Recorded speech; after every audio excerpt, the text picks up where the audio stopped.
Hello and welcome to Viral Beast. My name is David and today I'll be going through some of the best stories from Reddit. I'll be posting 3 times a week, so hit that like, subscribe and comment below. So without further ado, let's get into our first story. Alright guys, first story today is the reason I'm not allowed on tables story. This one is in a university and it's quite good, so let's get into it. I worked in IT at several universities where pay is terrible and clients have bizarre problems. On our small team, each person had a speciality.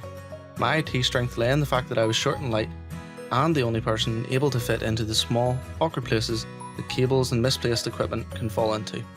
I was also the most junior, so that meant anything having to do with video conferences fell to me because video conferences are absolute torturous hell. On this particular occasion, my height was working against me. I had set up all of the video conference equipment in our newly outfitted meeting room, which had just been given a costly table at the whim of some administrator, as well as a fancy new television stand. Everything was plugged in, but I was facing a stupid problem. The TV was off, and in the installation of the fancy new everything, someone had lost the remote. The TV had a manual button on the top of the screen, which was now about 8 foot off the ground.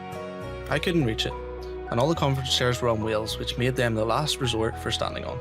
The only good surface to stand on is the new table, so I climbed up on it, and that would have been absolutely fine, as I told my boss later, because I'm light and know my limits. Except right then, one of our 2 helpful student workers came in to see if they could help. They saw me get up on the table and decided that they should also get up on the table in case that made things better. We found out the hard way that this fancy table's legs were in the middle rather than on the corners. The inevitable happens. It tipped, and I, next to the fancy new TV stand, started falling directly towards the technology. The only thing that filled my mind was that I could not damage the technology. I'm afraid to disappoint, for comedy standards, that neither the TV nor the table were broken. Instead, I wrenched my shoulder, bad enough to need physical therapy, after I did this spectacular mid-air twist, throwing myself into the wall instead of marring any of the technology. Because I was in IT, and we never hurt our machines. My boss, a great guy, was not pleased.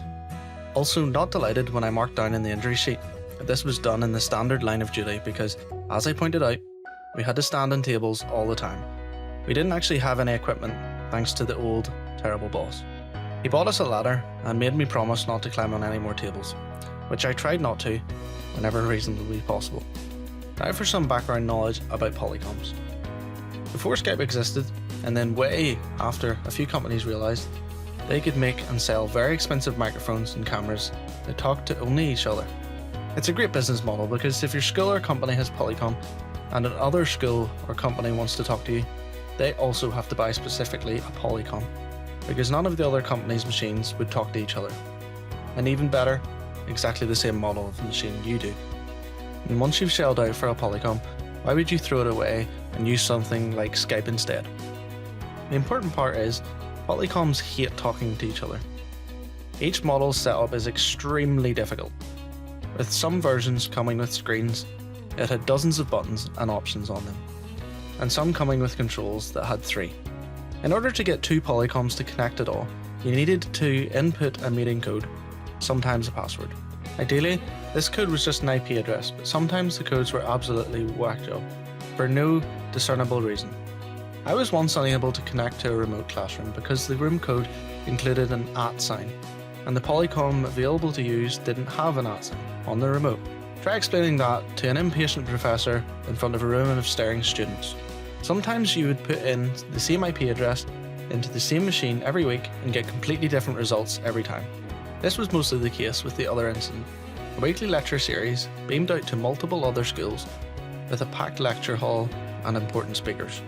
Anyone who has done a video conference work should be cringing. Multiple locations and high stakes. The connections never ever worked correctly. The other side would unmute themselves somehow. They would forget to turn their camera on, their TVs would break. I eventually had the personal sales of IT support at both other schools on speed dial, friendly people, luckily. The professor who brought in the lectures for the lecture series and I became friends because she actually showed up for pre-lecture video testing on time each week, even though the lectures never ever did. She told me about unruly students. and I told her about the table incident. Finally, the last week of the lecture series came, and it was a big one. The state rep for related field was the guest speaker, and the room was packed. Of course the video equipment was failing, left and right, but I and the other school's IT techs solved problems left, right too. We were champions at this by now.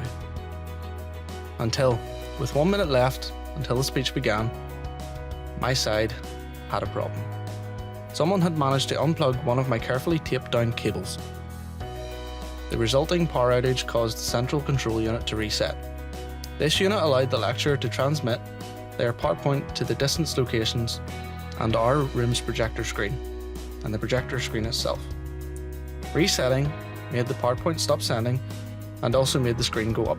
This projector screen was a severe unit, about 30-inch wide and 15-inch tall. It takes time to go up and down, time that no amount of IT magic can speed up. It was a tense situation. In other words, I got the power restored. The PowerPoint was streaming again in record time, and told the professor, having completed its labourer's trip up to the labourer's trip down. Meanwhile, I'm determined to not have this problem happen again.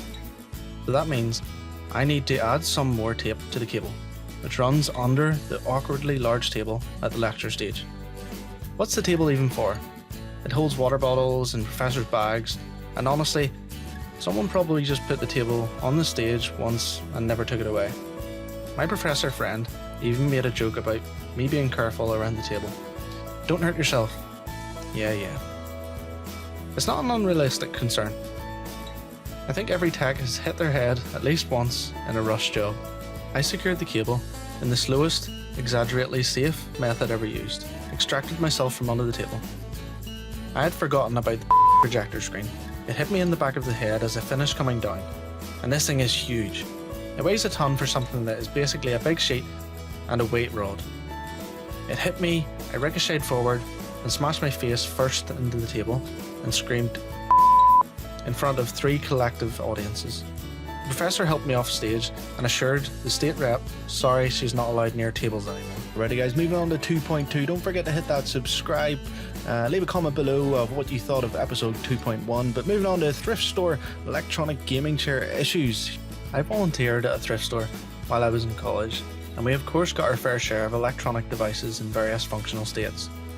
We sometimes did simple repairs, e.g. a belt or a fuse, but I usually ended up just testing stuff. I see this weird chair speaker thing. Not sure if it's meant to be gaming or what. It can either take 60 batteries, or you can also plug it in if you prefer, as evidenced by the barrel jack that says AC in. Well, we don't keep all those AC adapters for nothing. A bit of a problem though, the voltage isn't listed. The good news is that polarity isn't a problem with AC. Any needed regulation would have to be inside the device, hence an exact voltage match is not essential. The only other problem is, how much current are we talking about? Maybe an amp or so, seeing how it uses D batteries. That just leaves the voltage. I can tell by the battery compartment that all 6 batteries are in series. Alkaline and heavy duty batteries are 1.5 volts and rechargeable. NICD, NIMH batteries are around 1.2 volts. Simple math yields 9 volts. A diode drop means that a 9 volt AC transformer would yield about 8.3 volts. Still, in practice, a lightly loaded transformer will have somewhat higher voltage output than is listed. The rating is approximately what will be under full load, but maybe up to 20% higher. Again, devices that need flat, stable voltages either need a regulated DC adapter or an internal regulator. This one clearly says AC in, not DC. Rummage. Test some other stuff. Price this, toss that, blah blah blah. I come across exactly what I'm looking for. 9 VAC 1.5 amps and a plug that fits. Hooray! I found an AUX cord and plugged my tape player into the thing. I plug in an AC adapter into the speaker chair, press play and turn on the switch. Nothing but loud 60Hz hum. What could be? Pop pop, fizz fizz, oh. What an awful sound that is. Pull the plug. It definitely smells like a capacitor let loose. Well, If it's just one, maybe we could fix it, especially if it's a typical cheap value we can easily get, or I already have one in my hobby collection. Unfortunately, given the lack of bridge rectifier anywhere in the circuit, it looks like it was actually supposed to be DC at 9 volt through that jack. It was labelled by the manufacturer as AC when it was supposed to take DC. What the farad were they thinking? Did the engineers hold the lead solder in their mouth when they were designing this thing? Needless to say, it got scrapped. Alrighty guys, that's it for now. Hopefully you enjoyed that, because I certainly did. We have more stories coming Monday, Wednesday and a Friday. So don't forget to hit that like, subscribe and the bell icon. Enjoy the rest of your day. See ya.